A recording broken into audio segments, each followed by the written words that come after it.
दोस्तों आपके पास किसी भी प्रकार की अचल संपत्ति है जैसे जमीन, मकान, प्लॉट, प्रॉपर्टी वगैरह, तो बजट के बाद अब सरकार की तरफ से आज सभी तरह की संपत्ति, प्रॉपर्टी को लेकर कुछ नए नियम जारी किए हैं। आपको पता होगा सरकार ने इस बार के बजट में कुछ ऐसी गाइडलाइन जारी की थी। एक तो प्रॉपर्टी से मिलने वाले किराए को भी बिजनेस इनकम दिखाकर अब टैक्स चोरी नहीं की जा सकेगी, और इसके अलावा भी आज सरकार की तरफ से ये एक साफ क्लियरिफिकेशन जारी किया गया जिसमें बताया कि प्रॉपर्टी बेचने पर अब कैसे कैलकुलेट होगा LTCG टैक्स। LTCG का मतलब है यहाँ दोस्तों long term capital gain tax. अभी हाल ही में आपको पता होगा सरकार ने बजट में भी long term capital gain tax के नियमों में कुछ बदलाव किया था। उसके बाद प्रॉपर्टी बेचने वालों को काफी ज्यादा टैक्स भरना पड़ रहा था, राइट, क्योंकि सरकार ने इस पर मिलने वाले इंडेक्सेशन का लाभ हटा दिया था। और ये लाभ हटाने के बाद मतलब प्रॉपर्टी पर जो इन्फ्लेशन रेट होता है, महंगाई का असर, वो आपको बेनिफिट नहीं मिल रहा था। लेकिन देश भर में इस सरकार के नए नियम का विरोध किया गया, तो उसके बाद आज सरकार की तरफ से एक और राहत दी गई है और प्रॉपर्टी पर इंडेक्सेशन बेनिफिट वापस लेकर आई है, मतलब वापस मिलेगा अब आम लोगों को। लेकिन इसमें एक शर्त भी होगी, इसका फायदा बजट से पहले खरीदी गई संपत्ति पर ही मिलेगा।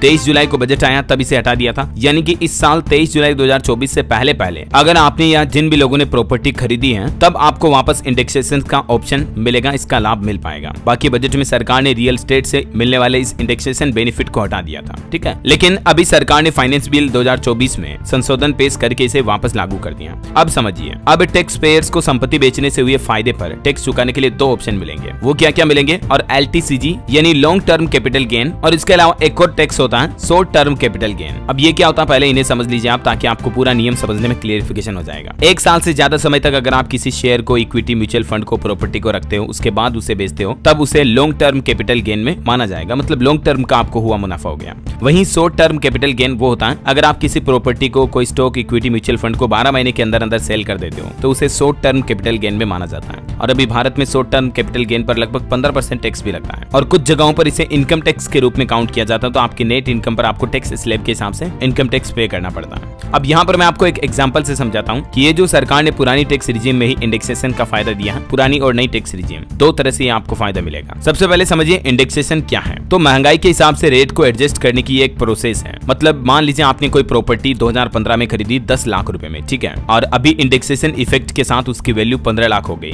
अब समझ रहे हो, ये 5 लाख का जो डिफरेंस है ना, ये समय के साथ साथ बढ़ती महंगाई के अकॉर्डिंग प्रॉपर्टी की रेट बढ़ चुकी है, वैल्यू बढ़ गई है। बाकी प्रॉपर्टी पर कोई MRP प्रिंट रेट तो है नहीं कि उसकी कंपनी ने रेट बढ़ा दिया, ऐसा है ना। मार्केट के इन्फ्लेशन के हिसाब से उसकी रेट बढ़ गई है। अब मान लीजिए आप इस प्रॉपर्टी को 15 की बजाय 16 लाख रुपए में बेचते हैं, तो 15 लाख तो उसकी अभी वैल्यू है, लेकिन ये जो 1 लाख एक्स्ट्रा होगा, इस 1 लाख पर आपको 20% के हिसाब से टैक्स देना पड़ेगा, यानी कि 20,000 रुपए टैक्स लगेगा। ये इंडेक्सेशन का एक एग्जांपल है, उदाहरण है। लेकिन अगर आपको इंडेक्सेशन का फायदा नहीं मिलता तो फिर पूरे के पूरे 6 लाख रुपए पर टैक्स चुकाना पड़ता, जो सरकार ने बजट में ये फायदा हटा दिया था। समझ रहे हो? अब ध्यान से समझना आप, 15 लाख की प्रॉपर्टी आपने 16 लाख में बेची, तो अभी वापस आपको 1 लाख पर ही टैक्स देना पड़ेगा। लेकिन पूरे के पूरे 6 लाख रुपए पर टैक्स देना पड़ रहा था इतने दिन बजट के बाद ये नियम लागू हो चुका था। सरकार इंडेक्सेशन का लाभ नहीं दे रही थी, तो 20% के हिसाब से देखा जाए तो 6 लाख पर पूरा 1,20,000 रुपए का टैक्स बनता है। तो ये कैलकुलेशन पुरानी टैक्स रिजीम के हिसाब से किया गया। नई टैक्स रिजीम में भी लगभग 12.5% टैक्स लगेगा और इसमें इंडेक्सेशन का फायदा नहीं मिलेगा। हालांकि पुरानी टैक्स रिजीम का अगर आप यूज करते हो तो इसमें आपको 20% टैक्स देना पड़ेगा, लेकिन इसमें आपको इंडेक्सेशन का फायदा मिलेगा। लेकिन नोट करने वाली बात, इंपोर्टेंट शर्त ये है कि इंडेक्सेशन का फायदा आपको सिर्फ 23 जुलाई 2024 से पहले खरीदी हुई प्रॉपर्टी पर ही मिलेगा। यानी महंगाई के साथ बढ़ती कीमत का, इन्फ्लेशन रेट का अब आपको सीधा 20%, 12.5% टैक्स देना पड़ जाएगा, तो फिर क्या फायदा निकला, है ना। तो यही वजह कि सरकार ने अब फिलहाल अभी तक 23 जुलाई तक खरीदी हुई प्रॉपर्टी पर इंडेक्सेशन का फायदा वापस शुरू कर दिया। ओके, मैंने आपको बिल्कुल आसान भाषा में कांच की तरह क्लियरली समझाने की कोशिश की थी और आपको समझ में भी आया होगा। ये एक और उदाहरण से आप देख सकते हैं, जब आपको फायदा नहीं मिल रहा था इंडेक्सेशन का, तब मान लीजिए किसी व्यक्ति ने अगर 1990 में कोई एक प्रॉपर्टी 5 लाख रुपए में खरीदी, ठीक है, और अप्रैल 2001 को स्टैंप ड्यूटी के हिसाब से इस प्रॉपर्टी की कीमत 10 लाख रुपए हो गई, फेयर मार्केट वैल्यू 12 लाख रुपए हो गया। और मान लीजिए कोई शख्स इसे अभी इस साल 23 जुलाई को जो बजट आया उसके बाद इस प्रॉपर्टी को 1 करोड़ रुपए में बेचता है, तो 1 अप्रैल 2001 तक तो इसके स्टाम्प ड्यूटी प्राइस या फेयर मार्केट वैल्यू जो भी इससे कम होगी वही इसकी लागत होगी।